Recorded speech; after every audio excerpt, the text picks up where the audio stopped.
What's happening, brochachis? It seems like summer is upon us here in California. It's about 75 degrees. Normally, I film these mic'd up with my wireless lapel, but someone has requested in the chat that I do these more voiceover because it seems to work better for you guys. So let me know that's something that you're into. The subject of today's video is how to bunny hop higher. Now this is something that's been heavily requested for a very long time.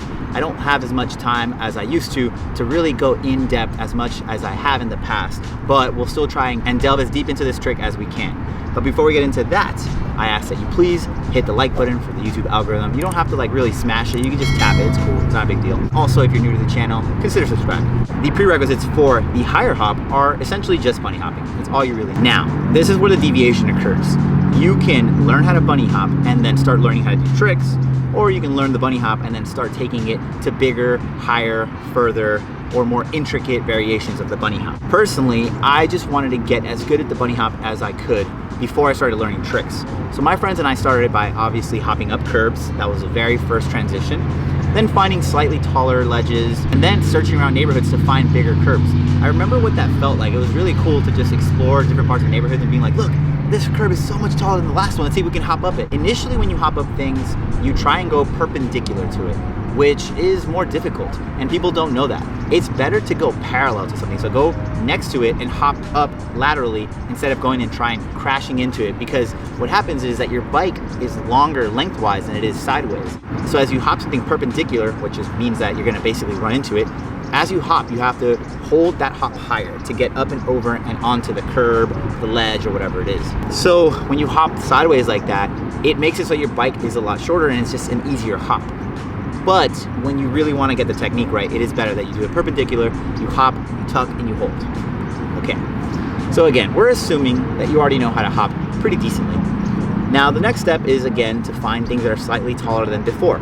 It really does help to measure things because it does give you a numeric value, which then you can work on and try and progress, find things that are half an inch taller, 1 inch. Keep in mind, in BMX, an inch does go a long way. Sorry, getting blown up today. Who would have the audacity? Again, there's that deviation. Hop higher, do tricks. I initially went higher, then I went tricks, then I went back to height, and now I've gone to high tricks. Get it? What I've learned this whole time is that there's no shortcut to this. You really just have to grind at it, hop up and over everything, the distances, the side, like lateral hops, like anything you can find that you can hop up high. I'm gonna let you guys in on a little secret. Only you guys, right? You guys at home that are watching right now, that are subscribed to the channel, that have hit like on the video. You guys, a big secret that I've learned along the way is to learn how to grind tall things. Now keep this in mind.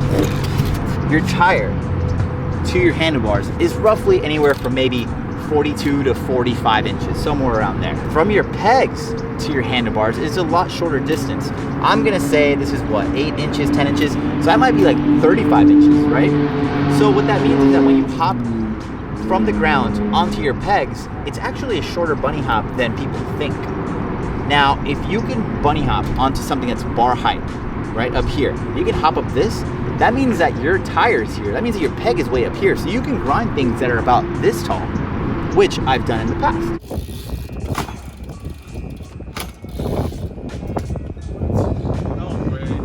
So my biggest advice is start trying to bunny hop onto things by grinding them first. So again, that means that you're hopping up laterally. So going back to what we talked about earlier, that it's easier to hop up things sideways, that actually helps for the grind. And then you can grind taller things, and that helps you progress more, because as you're practicing grinding longer rails, maybe doing double pegs, ice picks, whatever it is, you're actually getting better at your bunny hop. You're doing something more fundamental with it. Now, there's this golden rule about 10,000 in anything. So whether it's tries, hours, attempts, whatever you want to call it, if you could do anything 10,000 times, you've essentially mastered it. So in order for me to grind rails, hop up things, hop off things, do all these other variables in BMX, I've probably done at least 1 million bunny hops, maybe even more. Wouldn't that be a cool video to try and quantify how many bunny hops we've done throughout our careers as bike riders? That'd be pretty dope, but I digress. The trick is just trying. There's no shortcut for it. The more and more you bunny hop, the better you'll get, and you'll be able to grind and hop up taller and taller things. As you can see in some of these examples, I started by doing a double peg, then a feeble, and then the hop up,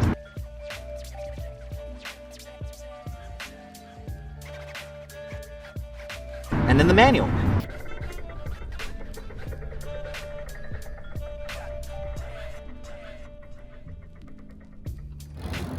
And that's because the double peg requires the lowest height. That's the bar minimum.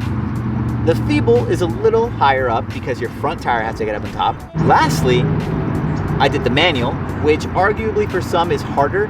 For me, I don't know, there's something about being able to hop up and tucking. It puts me in a better position than straight hopping it up sometimes.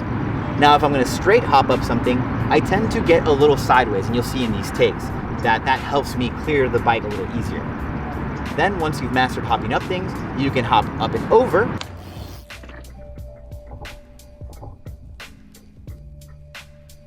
Which that just requires you to tuck longer, and that's where you bring, oh, this is gonna be hard to get up.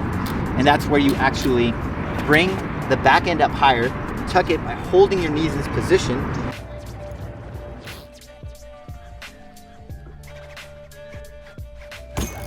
And you push your arms out a little bit to give that back end a little more room. So you essentially are just like this, tucked up nicely.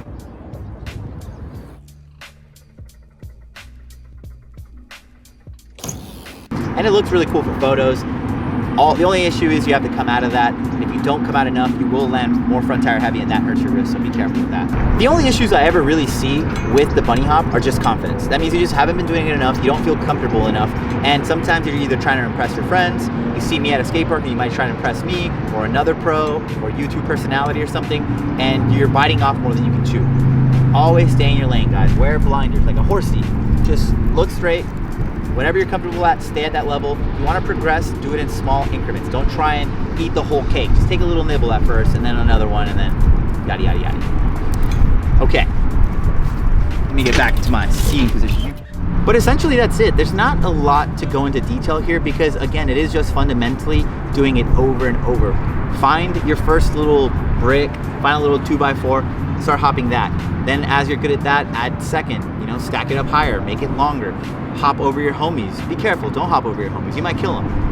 I was once on Ellen, and my friends wanted me to intentionally run everybody over because they know I can hop really far. So they were like, oh, how many people do you have to jump? And I was like, I don't know, 9 or 10. They're like, you should definitely run them all over. I was like, no, that's terrible. All right, Alfredo Mancuso.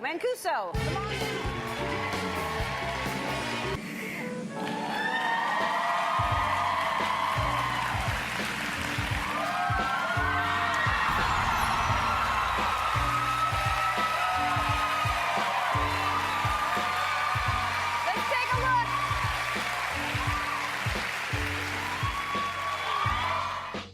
Good thing I didn't do it, that karma. But then Ellen ended up becoming evil. I don't know what that, anyways. That's gonna be it for me today. I started rambling, so I gotta cut this video short. But yeah, hope you guys enjoyed the video.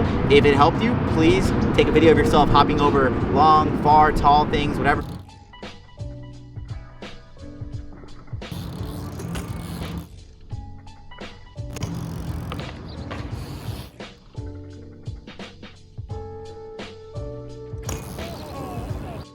Tag me on Instagram at Alfredo Mancuso, or DM me if you don't like to do it publicly. That's fine too. I try and check all my messages. Also check out my at Alfredo Answers if you have any questions regarding businesses. But that's it. Make sure to like, share, comment, subscribe, and I'm out.